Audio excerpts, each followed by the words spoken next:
I don't even know what we just watched. Alright, so Hindsight. I think it's episode 6. This is gonna be a rewind. We just watched Greenland with Gerard Butler and some other actors who maybe I've seen in a couple of things, but I really couldn't give you any of their names. Yes. It was fairly good, fairly entertaining. Had some ups and downs. I'm gonna say Gerard Butler is a fun guy to watch just run around and scream and yell. It always feels like it's some good 300 vibes. But really the movie was about nothing. It was it was the same as the other movie. What's the movie that just came out that's just like this movie? It's Don't Look Up with Leonardo DiCaprio and all that. It's pretty much the same thing. Yeah, I don't fully understand what I just watched. I don't know if there was like some asteroid Meteor came to destroy it. It was a meteor. Okay, yeah. See, they didn't make it too clear. I didn't fully understand what was going on. I mean, that was cool because it was a bit of a mystery. Either they made it mysterious or I just wasn't that engaged, paying that close attention. But either way, that was pretty cool. That aspect about the movie, about the story. There were certain parts of the story that I didn't like as far as like when a story is kind of like moving along and they don't use certain things like the phone doesn't work. Certain like I don't know, just normal plot things in movies need to be just changed up and how like the stories are scripted. I don't know if I'm articulating my idea right. Yeah, it didn't feel real. It just, a lot of the things were like, oh man, yeah, our phones aren't working. Oh, we're not communicating well. We're putting ourselves in a worse and worse situation, basically.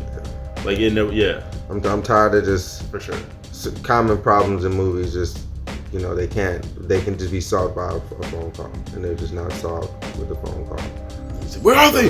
I can't find them. I'm looking for my wife and my kid. Yeah, we could still develop a story and make interesting stories in more real life, scenarios and examples. I don't know, but so their phones conveniently didn't work at certain times, or really it was like. What was the meteor? I'm sure it was actually messing maybe up the meteor phones. was doing something, but it was like for a while they didn't think to even use their phones, and then once they decided to use their phones, the phones didn't work. So it was just all real convenient in that way. Yeah, it was decent. I like the fire raining down. I thought that was interesting. I like the plane landing scene. That was cool. Brought it home. A lot of suspense A throughout lot the of movie. suspense, yes.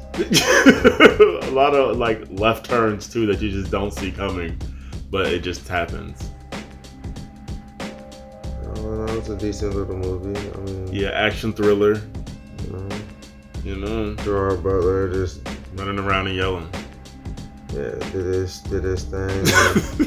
I mean, he really didn't have, there was like some other little supporting actors, but he just did his thing for the most part. Yeah. Played his role.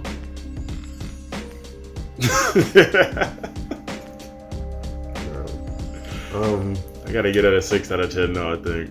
Yeah, out of 10, I would definitely give it I'll probably be right there at a 6. I get what they were going for, but it was just a little bit goofy at times. Yeah. I'll give it a 6. I mean, it's a good, watch one through if there's nothing else on. I mean, it's not weak. It's not weak at all. It's high intensity. The movie was high intensity the entire time. There was not a single break, I feel like, except for sometimes they got kind of family with it, but for the most part, it was. Yeah, it was pretty intense. Anybody could just jump into it and just, okay, you kind of follow it. Okay, it's intense. Even if you don't even know fully what the story is. And that's kind of how I was. Sometimes if you're not watching things in the theaters, you might not be as engaged. So you might be on your phone doing other stuff, So There's that factor too. I feel like even watching movies at home specifically, you might not be as engaged. So a movie kind of has to pull you in with the story or with the visuals. So I think they delivered on the visuals. It was definitely raining debris of fire, and that was fun to watch. Good. And they did the asteroid and stuff very well.